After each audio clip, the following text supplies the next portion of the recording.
Welcome to Surprise Comics. This is Matt coming at you with a new haul this week. Starting off with the haul, we'll go with Invincible Iron Man #1. This is the Phantom variant.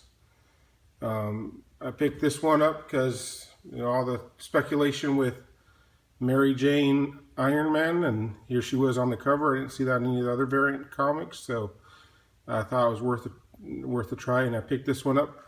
My local store had it for $5, which was only $1 over the cover price anyway, so I didn't think I had much to lose on that one. I also picked up the sketch variant of the same Phantom variant. So it's a variant of a variant. Typically I'm not planning on showing a lot of my weekly pickups from the comic book shop. I figure most people watching these videos, they go to the comic book shops themselves, they see what's out each week. But every once in a while I get a variant like this. It's a little different. Maybe not everyone's seen it. Like I said, I went to like 2 or 3 shops last week. Only one place was carrying this one, so I went ahead and got it. Different than other ones I've seen. Next up, I think it's like a YouTube rule that if you don't show this in your video, then you might get kicked off or something. I have a copy of the Scooby-Doo Team Up featuring the Gotham Girls. This is actually the newsstand variant. I picked it up at Barnes & Noble. So if you're still looking for this, that might be like your last ditch effort to try to pick it up. The only bad part with the newsstand at Barnes & Noble, there's a good chance it might get beat up and have some ticks. But it's better to have it than not have it at all, I guess. So rather than paying I guess it's cooled off to like the $10, $15 range, but $3 is still better than that. Next up, I have a little haul I got at a small toy show. I went in, it was almost all junky old antique type toys, and there was one guy that had a few short boxes, so I went ahead and leafed through them. And the first one I got for $3 is Deathstroke the Terminator #1. It's his first standalone series, I believe. I don't know a whole bunch about this. I know it's kind of picking up a little bit of traction with the popularity of the character growing, and so for $3, I didn't think it was much of a risk at all. Up next, I have another one from that place. I only paid $1.50 for this one. It's the X-Force 19, which I guess is the first appearance of Copycats as it's herself, not dressed up like Domino or disguised as Domino. This book's been picking up a little bit of heat with the speculation of New Mutants movie and X-Force and Deadpool. It seems like everything in that little world is kind of getting a little more popular. So that was $1.50 for that one. Next up, I have one I paid $2 for. It's one that, it's a goofy one that everyone should have in their collection, I think. The famous Punisher meets Archie.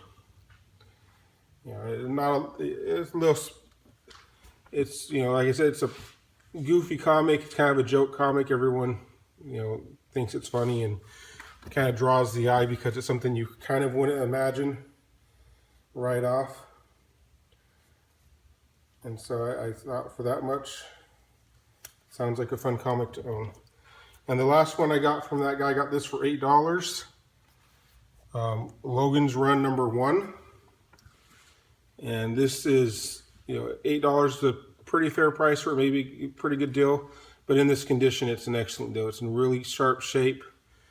The guy laughed that I actually wanted the comic because didn't seem like he was as up to date on his comics as he probably needed to be if he's going to be, a dealer. But I was happy to get it from him for $8. The next group of books I got from a website called Hero Next. It's seemed like a pretty legit site, so I went ahead and took a chance on it. I paid through PayPal, so I know that worst case scenario, I can file a claim through PayPal and still get my money back. So I went ahead and tried it out. And I got some pretty good comics through there. This one's Batgirl number 0. It only cost me $4. It's in really nice shape. And I also picked up Batgirl number 1 for $6. It's Return of Barbara Gordon as Batgirl, the first time we see her in the Batgirl costume since The Killing Joke. So it's kind of a little bit of a landmark issue, in addition to being number 1. I also picked up a run of these, the Gotham Girls. So here's number 1 is Catwoman. Number 2, we have Poison Ivy. Unfortunately, number 3, which is Harley Quinn, was already sold out, so I wasn't able to pick that one up. And then I got number 4, Renee Montoya, who's on the cover. And number 5, Batgirl. And then I noticed that even though I think these came out in 2002, but we see that the Batgirl represented in this book is actually Barbara Gordon, who we were just talking about. So I don't know if that gives it any more significance or not. These books had a pretty low print run. I think I paid $9 each for them.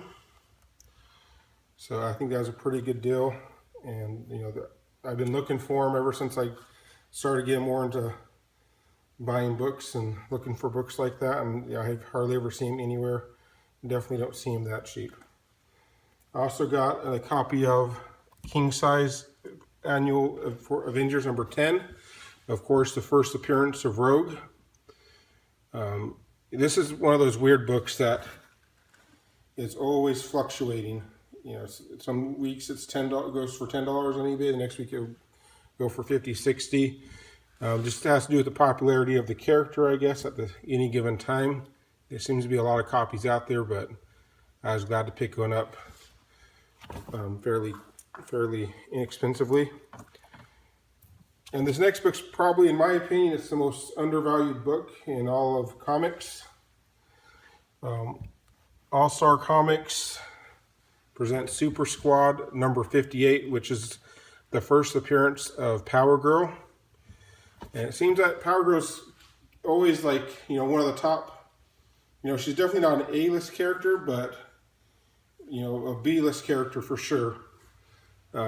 She's very popular in the Harley, she made an appearance in the Harley Quinn, and then because that was so popular, everyone loved Power Girl and Harley Quinn together, they got their own miniseries.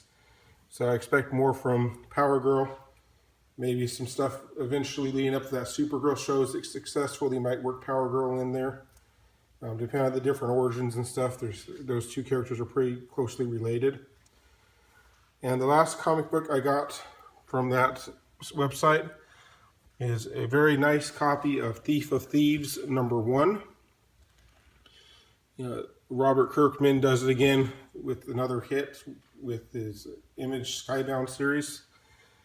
And it's just, a great book. There's been, ever since it came out, there's been speculation and rumors about TV shows or movies with it. I don't know if it would happen or not. Even without that speculation, it's a very valuable, hard to find book, and I was excited to get it in such great shape.